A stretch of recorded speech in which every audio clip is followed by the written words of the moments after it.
Hi everyone, I'm Sandra, part of the education team here at Caryl Baker Visage. And today I'm going to share with you all some tips and tricks on how to properly blend your shadows using 3 easy steps. So to get started today, I'm going to be using our Caryl Baker Shadow Magnet in Light as my base. It's always important to use a primer before applying your shadows. This is going to help to create longevity. It's going to help to prevent your shadows from creasing or smudging. So when applying my shadow magnet, I'm going to be applying it all over my base of the lid, up into my brow bone. A little bit really does go a long way. And using just a flat shadow brush to smooth that out. So next, I'm going to be applying my lid color. I'm going to be using Caryl Baker's shadow in shade Faith all over my lid, starting from the lash up into the crease. So we're going to just start from the inner tear duct, going all the way to the crease of the eye. And if you're not too sure where your crease is, I want you to hold your brush at the tip, open, and right where the fold of the eye is, that is where your crease is. So we're not going to go past the crease. We're just going to stay below on the actual lid itself. And if you're looking to do a higher pigment application, you want to actually be patting the shadow onto the lid. Once again, just using a shadow flat brush to apply all over the lid.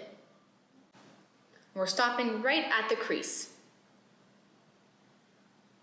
And that is your base color.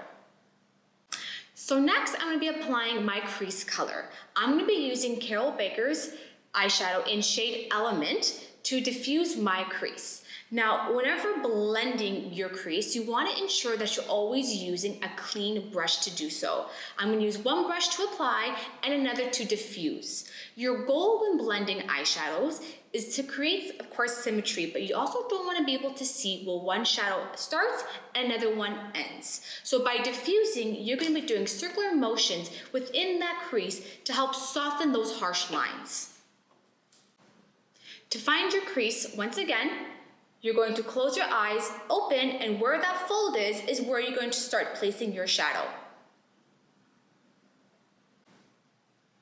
I'm going to be blending in my shadow using light feathery motions.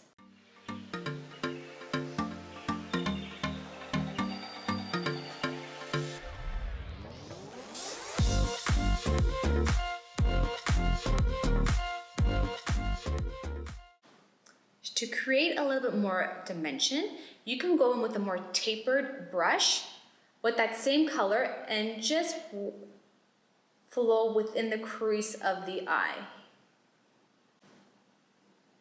Applying it with one brush and diffusing and blending with a clean brush.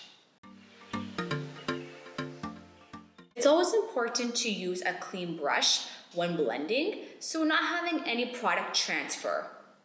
Especially working with colored pigment like this, you don't want to pick up and move. So now I'm going to go in with my highlight. Your highlight's always going to be the lightest color from your palette that you chose to use. I'm going in with Caryl Baker's shadow in Mystical. This color, I'm going to go in just under the brow bone and just in the tear duct of the eye to help brighten up the eye area. So using a nice tapered brush, I'm just going to highlight under that brow bone.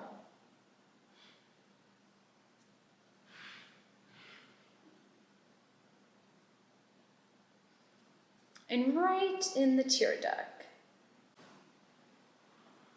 This is going to help to open up the eye, give the illusion of a brighter eye. And then once again, with my clean, diffused brush, I am just going to ensure that there's no harsh line between my highlights and my crease color. Really softening up those lines. It's vital to use very light pressure when blending. It's always great to start with a sheer application. You can always build up your color and build up your desired coverage as needed. But your basic rule of thumb, start light, do sheer, and slowly build. When you're done your application and you notice that you want it to be a little bit darker, it's easier to go back in and reapply versus trying to remove or soften or blend. And there you have it, everyone, how to properly blend your eyeshadow in 3 easy steps. To find out what shadows are best suited for you, please contact any one of our local face spas. Thanks for watching.